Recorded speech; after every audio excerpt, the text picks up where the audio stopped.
This is the story of the black millionaire heard the maid singing at night. What he discovered changed his life as it truly unfolded. Marcus Wellington had everything money could buy, yet sleep eluded him like a ghost in his 40-room mansion. The pharmaceutical empire he'd built from nothing had made him one of the wealthiest black men in America, but success tasted bitter at 3 a.m. when the silence pressed against his chest like a weight. He'd paced the marble floors of his penthouse suite, counting the zeros in his bank account instead of sheep, wondering why abundance felt so much like emptiness. It was during one of these restless nights that he first heard it, a voice floating through the ventilation system like smoke, soft and haunting, carrying a melody that seemed to know his deepest wounds. The voice belonged to someone singing what sounded like an old spiritual, but the words were different, personal, as if whoever was singing had rewritten the hymn to fit their own pain. Marcus pressed his ear to the wall, following the sound through his mansion's labyrinthine corridors. But by the time he traced it to the lower levels, the singing had stopped, leaving only the hum of expensive appliances and his own rapid heartbeat. If you've ever felt alone despite being surrounded by everything you thought you wanted, you'll understand why Marcus became obsessed with finding the source of that voice. The next night, he waited, positioned strategically near the service elevator, and there it was again, that same ethereal singing drifting up from somewhere deep in the house. This time, he caught fragments of lyrics that made his breath catch. "Lord, help me carry what I cannot bear alone. Help me find the strength to keep my children's hope alive." The voice belonged to Elena Vasquez, his night shift housekeeper, a woman he'd barely noticed in the 3 years she'd worked for him. She was one of those invisible people who kept his world running smoothly while he slept, arriving after midnight to clean the spaces he'd dirtied during his waking hours. Marcus had inherited her along with the mansion when he'd bought it from a tech mogul who'd lost everything in a cryptocurrency crash. She was efficient, quiet, and had never given him reason to think about her beyond the monthly payment that left his account automatically. But now, crouched in the shadows of his own home like a thief, Marcus watched Eleanor work. She moved through his kitchen with practiced grace, humming softly as she polished surfaces that already gleamed. Her uniform was faded but meticulously clean, her graying hair pulled back in a neat bun, and when she thought no one was listening, she sang with a voice that could have filled concert halls. The melody she chose that night was different, a lullaby in Spanish that seemed to wrap around the cold marble and make it warm. Marcus found himself returning night after night, drawn by something he couldn't name. Elena's singing became the soundtrack to his insomnia, and slowly he began to piece together the story hidden in her songs. She sang about children who needed medicine she couldn't afford, about working 3 jobs to pay for her daughter's college tuition, about a husband who died too young and left her to carry the weight of dreams that had once been shared. Each melody was a prayer, each verse a confession to the empty rooms that held more wealth than she'd see in 10 lifetimes. The turning point came on a Thursday night in October when Elena didn't sing at all. Marcus waited in his usual hiding spot, but heard only the mechanical sounds of cleaning, the whisper of a mop across marble, the soft thud of furniture being moved. Something was wrong. He could feel it in the way she moved, slower than usual, pausing frequently as if gathering strength for the next task. When he finally saw her face in the dim light of the kitchen, he noticed the tears she was trying to hide, the way her hands shook as she folded his monogrammed dish towels. That night, Marcus made a decision that would unravel everything he thought he knew about himself. Instead of retreating to his suite, he stepped into the light. Elena froze when she saw him, her eyes wide with the terror of someone who'd been caught existing in a space where she was meant to be invisible. She began apologizing in rapid Spanish and English, assuming she'd done something wrong, that her job was forfeit, that the small stability she'd built was crumbling. "Please," Marcus said, his voice gentler than he'd heard it in years, "don't apologize. I've been listening to you sing, and tonight, tonight you seem sad. Is everything all right?" The question hung between them like a bridge neither was sure they should cross. Elena's first instinct was to lie, to smile and assure him that everything was fine, that she was sorry for disturbing him. But something in Marcus's eyes, a loneliness that matched her own, made her pause. In that moment of hesitation, the careful boundaries between employer and employee began to blur. "My daughter," Elena whispered, her voice barely audible. "She's sick. The doctors say she needs surgery, but the insurance, it doesn't cover everything. I've been trying to save, working extra shifts, but it's not enough. I'm afraid I'm going to lose her." The words hit Marcus like a physical blow. Here was a woman who cleaned his house, who knew the exact brand of coffee he preferred and the way he liked his newspapers folded, whose daughter was dying while he worried about which of his 7 cars to drive. The irony was so sharp, it cut through every justification he'd ever made about earning his wealth, about deserving his success. What would you do in that moment, when faced with someone's raw desperation while surrounded by more money than you could spend in several lifetimes?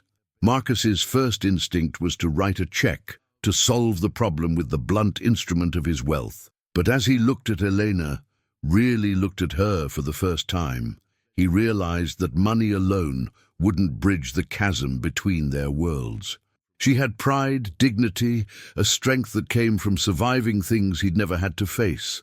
A simple transaction would diminish them both. Instead, he asked her to sit down, to tell him about her daughter. Elena hesitated, glancing around the kitchen as if sitting at his table might somehow contaminate the space. But Marcus pulled out a chair and waited. Slowly, she began to speak, and her words painted a picture that shattered every assumption Marcus had made about the people who worked in his shadow. Elena's daughter, Sophia, was 22 years old and studying to be a teacher. She'd been born with a heart defect that had required multiple surgeries throughout her childhood, each one paid for through a combination of charity care, payment plans, and Elena's willingness to work herself to exhaustion. Sophia had thrived despite her condition, earning scholarships and maintaining a perfect GPA, but now her heart was failing again, and the surgery she needed was experimental, expensive, and not covered by any insurance plan Elena could afford. "She tells me not to worry," Elena said, her voice breaking. "Says she's lived a good life already, that I've given her more than enough. But she's my baby, you know? She's supposed to outlive me, supposed to have children of her own, supposed to teach those kids she talks about all the time. I can't let her give up." As Elena spoke, Marcus began to understand that her nightly singing wasn't just a way to pass time or cope with loneliness. It was a form of prayer, a way of keeping hope alive in the darkest hours. She sang because she had to believe that someone was listening, that her love for her daughter could somehow reach across the void and bring back a miracle. The revelation that followed changed everything Marcus thought he knew about his own success. Elena mentioned, almost in passing, that Sophia's heart condition was caused by a rare genetic disorder, the same disorder that Marcus's company had been researching for the past 5 years. The experimental drug they'd developed, the one that had made him his most recent fortune, was designed specifically for cases like Sophia's. The irony was so profound, it felt like the universe playing a cruel joke. The money Marcus had made from developing a treatment for Sophia's condition was the same money that kept the treatment out of her reach. Marcus excused himself, claiming he needed to make some phone calls, but really he needed space to process what he'd learned. In his study, surrounded by awards and photos commemorating his business achievements, he stared at the latest quarterly reports from his pharmaceutical division. The numbers were staggering. Profits in the hundreds of millions from a drug that cost pennies to produce, but was priced beyond the reach of people like Elena. He justified the pricing strategy with the same arguments every pharmaceutical executive used: research and development costs, the need to fund future innovations, the reality of market economics. But sitting in his mansion, thinking about Elena singing prayers to empty rooms while her daughter faced death because of his pricing decisions, those justifications crumbled like sand. The next morning, Marcus did something unprecedented. Instead of heading to his corporate office, he drove to the community clinic where Sophia received her care. He'd never been to this part of the city before, despite living only 20 miles away. The building was old but clean, filled with people who looked like Elena, tired, worried, but determined to keep fighting for their families' health. When he asked to speak with Sophia's doctor, he was told he'd need to wait like everyone else. So Marcus sat in a plastic chair, surrounded by people whose medical bills probably exceeded their annual incomes.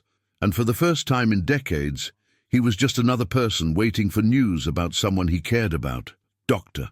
Sarah Chen was surprised when Marcus introduced himself, not because she recognized his name, but because wealthy benefactors rarely visited community clinics in person. When he explained his connection to Elena and his company's research, her expression shifted from confusion to something approaching anger. "You want to know about Sofia Vasquez?" Dr. Chen said, pulling up her file on a computer that looked like it belonged in a museum. "She's one of the brightest young women I've ever met. She volunteers here 3 days a week, tutoring kids in the pediatric ward while she waits for her own appointments. She's been on our waiting list for your company's drug for 18 months, but the cost..." She shook her head. "Her mother works 3 jobs and still can't afford the copay, even with our assistance programs." Marcus asked to meet Sophia, and Dr. Chen, perhaps sensing something in his tone, agreed to arrange it. Sophia was in the clinic's small library, reading to a group of children whose parents were in various stages of treatment. She was smaller than Marcus had expected, with Elena's gentle eyes and a smile that seemed to generate its own light, despite the exhaustion written in the lines around her eyes. When Dr. Chen introduced Marcus as someone interested in her case, Sophia's first question wasn't about her treatment or prognosis. She asked if he knew her mother, if Elena was in any kind of trouble at work. The protective instinct in her voice, the way she immediately prioritized her mother's well-being over her own, reminded Marcus of Elena's midnight songs, love made audible, hope given form. "Your mother is remarkable," Marcus said, and meant it. "She sings while she works. Did you know that?" Sophia's face lit up with a smile that transformed the sterile clinic room. "She's always sung to me," she said. "Even when I was little and scared about surgeries, she'd make up songs about brave princesses who fought dragons in their hearts. She said music was medicine too, that it could heal things doctors couldn't reach." The conversation that followed revealed the depth of Sophia's character and the impossible situation her family faced. She spoke about her dreams of teaching, about the children she hoped to inspire, about the scholarship she'd had to defer because of her declining health. She talked about her mother's sacrifices with a mixture of gratitude and guilt that Marcus recognized from his own relationship with success, the weight of knowing that someone else had paid the price for your opportunities. "I keep telling her I'm okay," Sophia said, her voice dropping to a whisper, "but I'm scared, not of dying really, but of leaving her alone. She's given up everything for me, and if I don't make it, what was it all for?" That night, Marcus couldn't bring himself to hide and listen to Elena's singing. Instead, he waited for her in the kitchen, 2 cups of coffee growing cold on the counter. When she arrived and saw him there, her face cycled through confusion, fear, and resignation. "I met your daughter today," Marcus said before she could speak. "She's extraordinary." Elena's composure cracked, and for the first time since he'd known her, she let him see her completely. The exhaustion, the fear, the fierce love that had kept her fighting for 22 years. "She is," Elena whispered. "She's everything good I've ever done." What Marcus said next surprised them both. "I want to help, but not the way you might think. I don't want to just pay for Sophia's treatment. I want to change how my company does business, how we think about who deserves access to the medicines we create, but I need your help to do it right." The proposal Marcus outlined was radical by pharmaceutical industry standards. He wanted to create a new pricing model for his company's drugs, one based on ability to pay rather than maximum profit extraction. He wanted Elena to help him understand the real impact of medical costs on families like hers, to serve as a consultant in developing programs that would make life-saving treatments accessible to everyone who needed them. "Why?" Elena asked, and Marcus could hear decades of disappointment in that single word, the wariness of someone who'd learned not to trust promises from people with power. "Because," Marcus said, choosing his words carefully, "I've spent my whole life building walls around myself, walls made of money and success and the belief that I earned everything I have. But listening to you sing, learning about Sophia, meeting the people at the clinic, I realize I've been living in a prison of my own making. I want to tear down those walls, but I need someone to show me how." The transformation didn't happen overnight. Marcus faced fierce resistance from his board of directors, threats of lawsuits from shareholders, and accusations that he'd lost his mind. The pharmaceutical industry didn't reward altruism, and his competitors circled like vultures, waiting for his company's stock price to crash so they could pick apart his empire. But Marcus had Elena's voice in his head now, singing hope into existence in the darkest hours. He had Sophia's smile, reminding him that some things were worth more than profit margins, and slowly, methodically, he began to rebuild his company's mission from the ground up. The new pricing model they developed was revolutionary, a sliding scale based on income and need, with the wealthiest patients subsidizing treatment for those who couldn't afford it. Sophia was among the first to receive treatment under the new program, and her recovery became a symbol of what was possible when profit wasn't the only motive driving medical innovation. Elena left her job as Marcus's housekeeper, but not because she was fired. Marcus offered her a position as Director of Patient Advocacy, a role that involved traveling to clinics and hospitals around the country, listening to families' stories, and ensuring that the company's policies reflected the reality of people's lives rather than the abstractions of boardroom discussions. The night before Elena started her new job, she sang one last time in Marcus's kitchen, but this time he didn't hide in the shadows. He sat at the counter, listening openly as she performed a song she'd written for Sophia, a lullaby about second chances, about love that transforms everything it touches, about the courage to hope when hope seems impossible. "Ah, thank you," Marcus said when she finished, and Elena understood that he wasn't just thanking her for the song, but for showing him a way to live that didn't require walls, that didn't demand isolation as the price of success. 6 months later, Marcus's company had become a model for ethical pharmaceutical practices. Their stock price had initially plummeted, but as other companies began adopting similar models and public opinion shifted towards supporting businesses with social missions, the value recovered and then exceeded previous highs.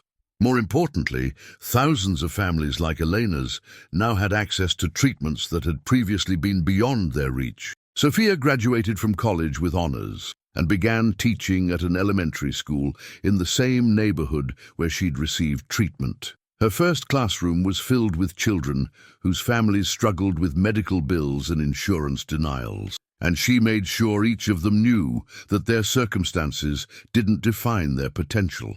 Elena still sings, but now her voice carries a different kind of hope. She performs at company events and medical conferences, sharing her story and reminding audiences that behind every patient number is a family, a dream, a person whose life has value that can't be measured in quarterly profits.